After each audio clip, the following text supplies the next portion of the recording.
murezimbabwe 3 days ago takauya panapa tichikuudzai as a matter of fact zvakatendera pasocial media pese kuti vp Chiwenga Kembo Mohadi voshayikwa mupolitbureau meeting. So paya news dzanga dzichangopinda, it was public information kuti munhu wese wazviona kuti vanga vasima mupolitbureau meeting. Padhuze pavo pakatoiswa opa muchinguri, pachinzvimbo chake pakaiswa opa muchinguri, kumwe side kwakaiswa Jacob Mudenda. And it because that by itself signals something in politics. My power struggles, sitting in politics, though it's very important. Sitting, to tell them hierarchies of power in politics, right? So, mure Zimbabwe, tazobva isusu taenda taakubvunza comrade Takawira. Comrade Takawira tikati comrade Takawira 2 days now retired general, and it comrade 2 days kuti chichiri kuitika. Taona isusu vachiwenga vashayikwa, taona isusu vakembo Mohadi vashayikwa mupolitbureau meeting, because that is a strong statement. Chichiri kuitika comrade. Ndopataudzwa isusu na comrade Takawira kuti usaona zvinhu zvakadaro and then wozvitarisira pasi kana kuti wozviona senge hazisi signals. Those were strong signals of what just happened. Ndopataudzwa kuti comrade, what just happened? Zvii zvaitika? Ndopari kutaurwa kunzi as of right now Mnangagwa is so isolated. There is final information yakabudiswa na comrade Knox Chivero pavakataura kuti Mnangagwa wakatengesa magenerals ese kauti atototi the institution ZDF say muna 2017. So this is alleged information from Knox Chivero, ndo yanga ichiconnectwa na comrade Takawira. From comrade Takawira manje wanga achieda more information. Mrezimbabwe, make sure kuti wanyatsonzwa wonzwisisa, because this says everything, it explains everything politically muZimbabwe zvekuitika nezvichaitika pambera. So what is happening? Zvikanzi after as of right now paongorogwa paonyatsokuonekwa kuti it seems like Mnangagwa is not coming back, and it seems like Mnangagwa is actually trying to build a fortress that will outlast him, to protect the wealth ufumi wavakagona kumora vanatagwirei. Ava kuda kuprotecta, and munhu wese ari part of that group wakuda kuzochiprotecta chinhu ichicho chiestablishwa nokusingaperi munyika yedu yeZimbabwe muno. Chiri chinhu chakatangwa nemari yakamogwa nyika, yakarohwa government.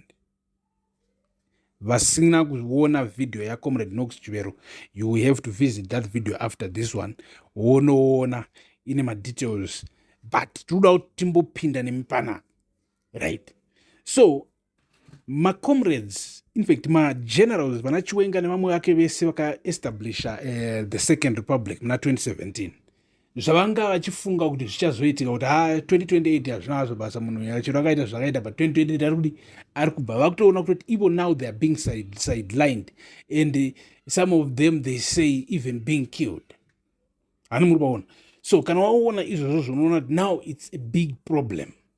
So vaongorora vagara pasi vaita zvese, they have decided now kuti vachitora action. So this action iri kuda a united front, which is the reason why maona mimi Mohadi na Chiwenga vachibatana to boycott politbureau meeting. Tikati right 2 days kuti zvinhu zvarongwa sei comrade Takawira. Comrade Takawira ndopa vatiudza kuti zvinhu izvi zvakatorongwa, ende kada kutopinda mumadetails ndopaipe kuti munozotanga kuvhunduka kana kufunga kuti takutaura zvinhu zvinovhundusa, but kutobuda kwakaita Chiwenga munyika, it's because zvinhu zvakatodi zvakatorongwa. Tikati yes comrade, zvikanzi as of right now Mnangagwa ari kuexpectwa kuti aite the right move, because all diplomatic channels have been used, and the president haangozi kumuvha zvokuti kwanzi ngombokarika amuvha, and so Mnangagwa is expected to act according to the diplomatic approach that diplomatic approaches that he have received from several different angles, including kubva kuna Ramaphosa. Because ndo patachitaura paya kana mamburi nesu kune mamwe video tichitaura zve about the political elite vakaronga vari kuronga zvinhu izvi vari kuona kuti vakauyisa vana Ramaphosa vakauyisa vana Dhumabhoko paya pakauya paya. He also had to talk to Mnangagwa nenyaya yeCAB 3 kana mamusingazvizivi tetakuudzai zvirunzi zviri kuitika kuseri handiti. So zvakamira zvakadaro muri Zimbabwe. Batai munhu vana Chiwenga boycotting now vari kutotaridza Mnangagwa direct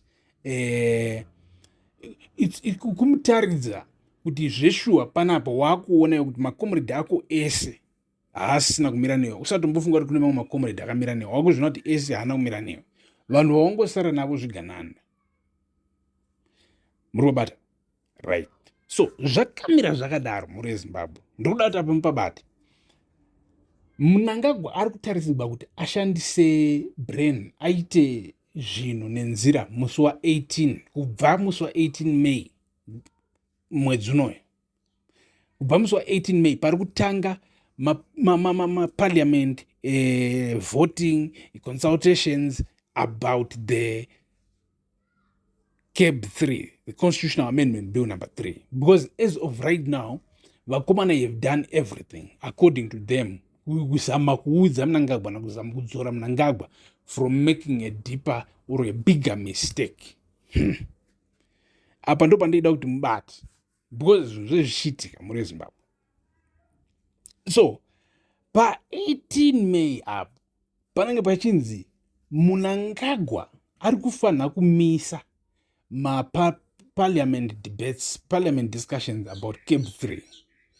Kana akatadza kumisa zvikazonosvika pakunosainwa bill iri into law, ndo paya pakataugwa also na comrade takawira kwete nhasi but 2-3-4 days ago vachiti achingosaina amendment bill number 3 into law takatodi takamubata takanomuvharira takamusunga mukomana. Why?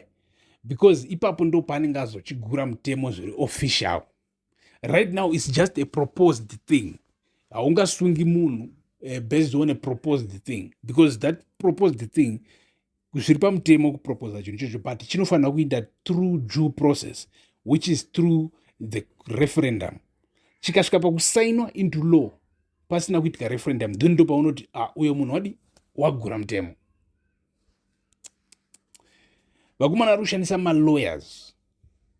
In fact vakomana vane malawyers mukati hobo. So mufanira kunzwisisa right now muri Zimbabwe kuti political climate muZimbabwe yakamira sei. We pray for peace. Turamba tichiti peace munyika medu and we keep progressing. Even chatedi chida chacho chodoti zvinhu zvafanirwa kuchinjwa muna 2028 poitika a peaceful voting, just normal thing, vanhu vovhota and then president avotegwa nevanhu opinda, President Mnangagwa steps down, goes and rests peacefully. Tovarega mudhara, tovarega nemhosva dzavakaita dzoregwa dzakadaro, vakura regai vanozvizorora, topinda a new generation, zvoitwa zvitsva tichienda kumberi. Stay tuned, stay blessed. Thank you for watching.